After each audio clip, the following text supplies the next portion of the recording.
Good morning eight class. बेटे आज हम कर रहे हैं 15A के नेक्स्ट सम। देखिए सम नंबर 5 एक्सरसाइज 15A का sum number 5। The ratio of exterior angle to interior angle of a regular polygon is 1:4। Exterior और इंटीरियर का जो रेशियो है 1:4। Find the number of sides of polygon. तो उस polygon के अंदर कितनी साइड्स हैं। तो हम मान लेते हैं हमारा एक्सटीरियर एंगल है 1x और इंटीरियर है 4x। 1:4 था तो 1x एंड 4x। हम जानते हैं कि सम ऑफ एक्सटीरियर और इंटीरियर को प्लस करके हमारा कितना होता है 180। 1x plus 4x is equal to 180। कितने हो गए 5x is equal to 180। x की वैल्यू 180 डिवाइडेड बाई 5 36। तो एक्सटीरियर एंगल कितना आ गया 1x, यानी 36 को 1 से मल्टीप्लाई करेंगे 36, और इंटीरियर एंगल आ गया 36 मल्टीप्लाई 4 144। तो ये एक्सटीरियर और इंटीरियर हमने फाइंड आउट कर लिए। अब हमने फाइंड करनी है नंबर ऑफ साइड्स कि इस पॉलीगॉन के अंदर कितनी साइड्स हैं। तो इसका फॉर्मूला मैंने आपको लिखवाया था 360 बाय ईच एक्सटीरियर एंगल। 360 को 36 से क्या कर दीजिए डिवाइड, तो कितना आ गया 10 साइड्स। कितनी आ गई साइड्स 10 साइड। उसके बाद है sum number 6। Find the measure of each exterior angle of a regular polygon of 10 sides. 15 side 20 side. तो मैं आपको एक करवा रही हूँ, बाकी दो आपने ट्राई करने हैं। कि आपको साइड्स दी हुई हैं 10, तो उसमें ईच एक्सटीरियर एंगल की जो वैल्यू है वो कितनी होगी। तो देखिए क्या लिखोगे आप, नंबर ऑफ साइड्स 10 और ईच एक्सटीरियर एंगल, तो फॉर्मूला था 360 by number of sides n। 360 को 10 से डिवाइड कीजिए 36। तो बहुत ही सिंपल सा सम था। उसके बाद है बेटे हम कर रहे हैं एग्जाम्पल नंबर 8। तो ये देखिए एग्जाम्पल नंबर 8, ये भी आपने फेयर नोटबुक के ऊपर राइट करनी है। तो देखिए ये बना हुआ है क्वाड्रिलेटरल ABCD। तो क्वाड्रिलेटरल के अंदर कितने एंगल होते हैं 4। क्वाड्रिलेटर में कितने एंगल होते हैं 4, और उन 4 एंगल्स का जो प्लस होता है वो होता है 360। कितना होता है 360। एंगल ए आपको दिया है 90। देखिए कैसे पता चला, ये जो साइन है 90 का है, अगर बाहर की ओर 90 है तो अंदर की ओर भी कितना होगा 90। बी है x, सी है 80, डी है 70। Sum of 4 angles in a quadrilateral 360। तो आप इन 4 के 4 एंगल्स को प्लस करके 360 के इक्वल करोगे। 90 x 80 70। 90 80 और 70 का अगर आप प्लस करोगे तो आता है 240 plus x is equal to 360। x की वैल्यू निकालने के लिए हम 240 को 360 में से माइनस कर देंगे 120। तो x की वैल्यू आ गई 120। इट्स मीन्स b की इतना आ गया हमारा 120। तो बेटे इसका जो सेकंड ये वाला है ये भी आप अपने आप ट्राई करोगे। ये दोनों आपने फेयर नोटबुक पर करने हैं बेटे, फेयर नोटबुक पर ये सम आपको करने हैं। उसके बाद है बेटे ये वाले सम एग्जाम्पल नंबर 9। ये दोनों भी आपको फेयर के ऊपर करने हैं, क्योंकि देखिए आपके ये एनसीईआरटी में जो सम है उसके अंदर भी ये वाले सम दिया हुआ है।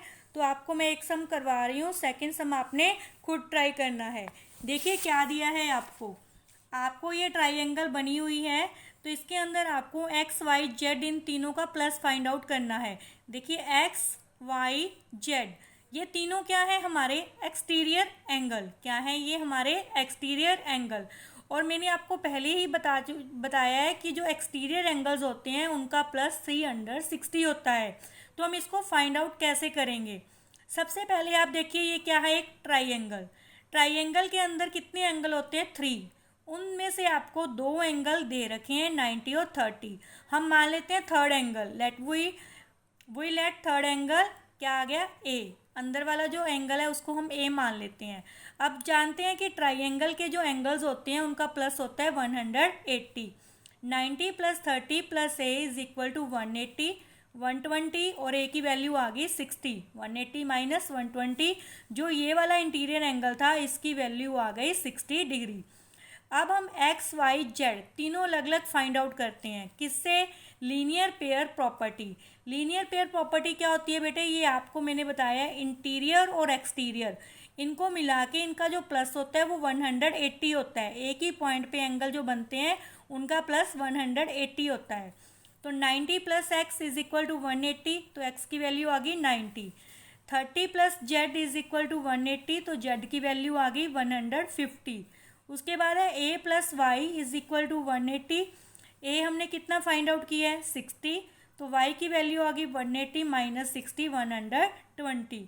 तो अब एक्स वाई और जेड अब तीनों को क्या कर देंगे प्लस, तो देखिए कितना आ गया 360, 90 120 150, इन तीनों एंगल्स का प्लस आ गया 360। इससे क्या हो गया हमारा सम वेरीफाई भी हो गया कि हमारा जो एक्सटीरियर एंगल है वो 360 के इक्वल ही आने चाहिए। तो बेटे ये वाला सम आपने कर लेना है। और ये फर्स्ट सम देखिए, what is a regular polygon. आपके पास इस पॉलीगॉन का नाम बताना है जिसके अंदर 3 साइड्स हैं, उसको हम बोलते हैं इक्विलेटरल ट्राइंगल। 3 साइड्स वाले पॉलीगॉन को हम बोलते हैं इक्विलेटरल ट्राइंगल। 4 साइड्स वाले को हम बोलते हैं स्क्वायर, जिसकी चारों साइड्स क्या होती हैं इक्वल, वो होता है स्क्वायर्स। उसके बाद 6 साइड वाले पॉलीगॉन को हम बोलते हैं हेक्सागोन, रेगुलर हेक्सागोन। तो ये बेटे आपने ओनली लर्न करना है फर्स्ट पार्ट, सेकंड सम आपने कर लेना है। उसके बाद ये थर्ड और फोर्थ पार्ट भी आपने फेयर पे करना है, जो मैं आपको एक्सरसाइज के अंदर करवा चुकी हूँ। साइड दिए, एंगल फाइंड करने हैं, तो 360 डिवाइडेड बाय 9। इसमें देखिए आपको एंगल दे रखा है और आपको साइड्स पता करनी है, तो 360 बाय एक्सटीरियर एंगल। तो आप इस सम को 15A के अकॉर्डिंग कर सकते हैं। उसके बाद है बेटे ये वाला सम देखिए, ये क्या है एक क्वाड्रिलेटरल। ये क्वाड्रिलेटरल के अंदर वाला एंगल आपको नहीं दिया, तो आपको पता है कि क्वाड्रिलेटरल के चारों एंगल का प्लस होता है 360। आप इन चारों को प्लस करके 360 के इक्वल रखिए, ए की वैल्यू निकल आएगी। फिर लीनियर प्रॉपर्टी से आप एक्स वाई जेड और डब्ल्यू चारों की वैल्यू फाइंड आउट कर लीजिए। तो उसके बाद इन चारों का आप क्या कर देंगे प्लस कर देंगे। तो बेटे ये दोनों सम और ये दोनों ये भी आपको फेयर पे करने हैं। और उसके बाद एनसीईआरटी से रिलेटेड ये वाले दोनों सम भी आपको फेयर नोटबुक पर कंप्लीट करने हैं। और इसी के साथ हमारी जो एक्सरसाइज है, ये चैप्टर है 15, ये फिनिश हो गया है। आपने अपनी फेयर नोटबुक पर अच्छे से कंप्लीट कर लेना है। Thank you students.